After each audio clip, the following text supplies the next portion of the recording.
مسیح کہ جس وقت شراب کی حرمت آئی نا تو ان لوگوں کو اس کے حرام ہونے پر اتنا تیار پہلے سے کر دیا گیا تھا، تربیت کر دی گئی تھی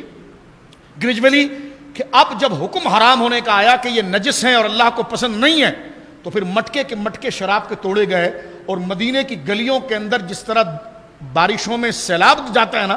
ایسا پانی گلیوں کے اندر شراب کا بہہ رہا تھا۔ تو آپ اندازہ لگائیے اتنے وہ رسیہ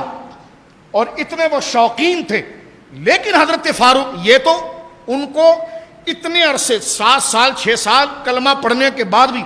13 سال یعنی تقریباً یوں سمجھیے کہ 15-16 سال تک آہستہ آہستہ ذہن سازی کر کے اس بہت بڑی چیز، کیونکہ وہ بہت زیادہ دل کے اندر تھی، اس کو نکالنے میں ٹائم لگا، 16 سال 15 سال لگا۔ لیکن حضرت فاروق، حضرت ابوبکر صدیق کہتے ہیں کہ ایک شخص ایسا بھی ہے کہ جس وقت لوگ شراب کو برا سمجھتے بھی نہیں تھے اور قرآن نے اس کے حرام ہونے کی طرف اشارہ بھی نہیں کیا تھا، ابھی تک قرآن کی کوئی آیت اس کے حرام ہونے پر، اس کے ناپاک ہونے پر اللہ نے خود اپنی مرضی ابھی نہیں بتائی تھی، تو فرمایا کہ اس وقت انہو قد حرم الخمر فی الجاہلیت ہوا عثمان، فرمایا اس وقت جس نے اپنی ذات پر زمانہ جاہلیت کے اندر جب اسلام اب نے اعلان نہیں کیا تھا، اپنی ذات پر جس نے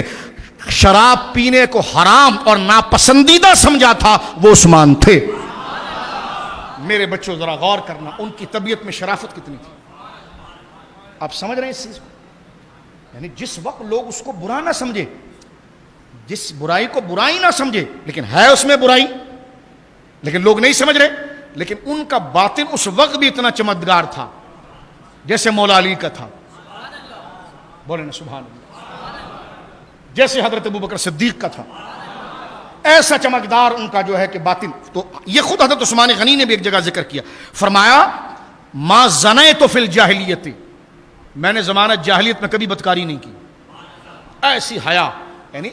میرے اور عام میں حیا کب آئے گی؟ جب ہمیں اللہ کا حکم پتہ چلے گا تو ہم احساس کریں گے اوہ یہ تو برا کام تھا، ہم کیا کر بیٹھے، اللہ منع کر رہا ہے، تو اس چیز کو دیکھ کر ہم برائی کو چھوڑیں گے، رسول اللہ صلی اللہ علیہ وسلم کی بات کو سن کر برائی کو چھوڑیں گے، وہ چیز ہمارے اندر وہ صلاحیت پیدا کرے گی۔ لیکن رسول اللہ کے قریب آنے والے وہ لوگ ہیں جن کو چمک تجھ سے پاتے ہیں سب پانے والے، ان کو اللہ نے پہلے ہی اتنا صاف ستھرا کیا تھا کہ حضرت عثمان کہتے ہیں زمانہ جاہلیت میں جب زنا کو حرام کرنے والی آیت نازل نہیں ہوئی تھی، اس وقت بھی کہتے ہیں کہ ما زنیت فی الجاہلیت، فرمایا میں نے زمانہ جاہلیت میں جب حضور نے اپنے رسول ہونے کا اعلان بھی نہیں کیا تھا، فرمایا اس وقت بھی میں نے کبھی بدکاری نہیں کی، ولا فی الاسلام، نہ اسلام لانے کے بعد کبھی میں نے کوئی کہ بدکاری کی، ولا سرقت، اور نہ میں نے کبھی چوری کی، نہ کبھی زنا کیا، نہ میں نے کبھی شراب پی۔ اس کو ذرا عمل کے طور پر دیکھیں، یہ کس قدر شرافت اور کس قدر بزرگی اللہ رب العالمین نے آپ کے مقام اور مزاج میں عطا فرمائی۔